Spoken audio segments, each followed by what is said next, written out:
हो त्यसको लागि यहाँहरूलाई धेरै धेरै धन्यवाद। र यो 25औं वर्ष वसन्त पार गर्दै गर्दा मैले अनुभव गरेको एउटा महिला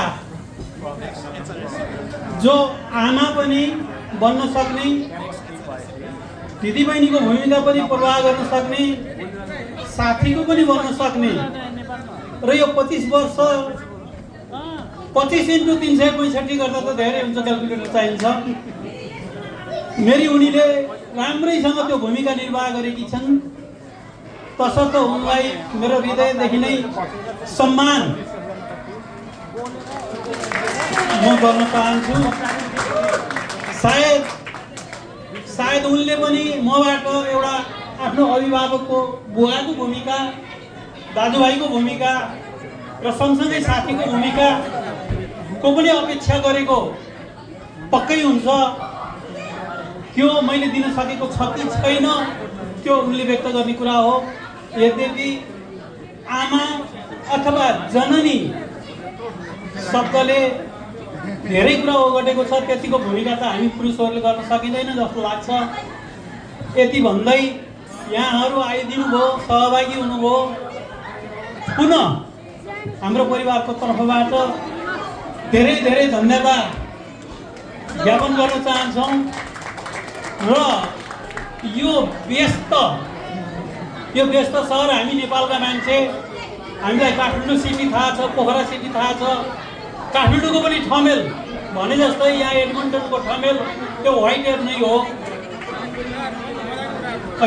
यो यस्तो व्यस्त सिटीमा पनि आफ्नो व्यवसाय स्थापना गरेर हामीलाई यो कार्यक्रम गर्ने जुन अवसर दिनुभयो, यो संस्था, यो रेस्टुरेन्टका संस्थापकलाई पनि हाम्रो परिवारको तर्फबाट धेरै धेरै धन्यवाद ज्ञापन गर्न चाहन्छु। अत्यन्त स्वादिष्ट खानाहरू पस्किनु भयो, त्यसलाई हामीले सहज रूपमा ग्रहण गऱ्यौँ। मलाई जहाँसम्म लाग्छ यो खानामा भोलि गएर टोयलेट जाँदा समस्या नहुने समस्या म देख्छु। राति सुत्दाखेरि पेट दुख्ला भन्ने मलाई लाग्दैन। पवित्र आत्माले बनाइएको खाना र नेपाली खाना बनाइएको छ, पस्किएको छ, त्यसलाई पनि म धेरै धेरै धन्यवाद ज्ञापन गर्दै मेरी उनीलाई 2-4 शब्द भन्न छ भने कता हुनुहुन्छ भाइ? त्यसपछि हाम्रो केक काट्ने प्रोग्राम छ। यद्यपि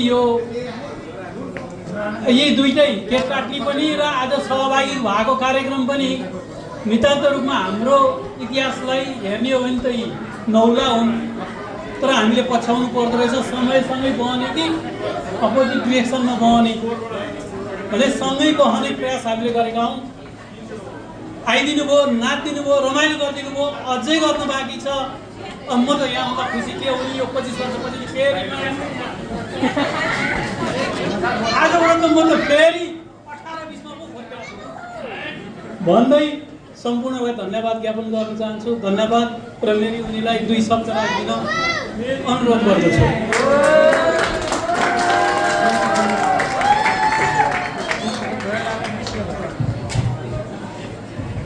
थ्याङ्क यू श्रीमानजी, हजुरलाई मेरो बारेमा केही कुराहरू भन्दाखेरि मलाई नि खुसी लाग्यो होइन। हजुरले पनि हरेक पाइलोमा सुख दुःख सबै साथ दिनुभयो। अहिलेसम्मको 25 वर्ष कसरी बित्यो मलाई पनि थाहा भएन, यति छिटो बित्यो कि सपना जस्तो लाग्छ, साँच्चै म भन्छु।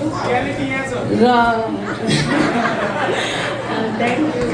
त्यसपछि होइन, आउँछ जिन्दगीमा हरेक महिलाहरूको उतार चढाव भन्न सधैँ आउँछ गर्छ, तर एउटा श्रीमान यदि ऊ सधैँ छ, उसले उसको साथ दिन्छ, हरेक दुःखमा हरेक सुखमा उसले साथ दिन्छ भने त्योभन्दा एउटा राम्रो श्रीमान कोही पनि छैन। र मेरो श्रीमान एउटा, उहाँको एउटा श्रीमान मेरो हुनुहुन्छ कि हरेक दुःखमा हरेक सुखमा मैले केही गर्न खोजेकोमा हरेकमा मलाई सपोर्ट गर्नुभयो। म धेरै धेरै धन्यवाद।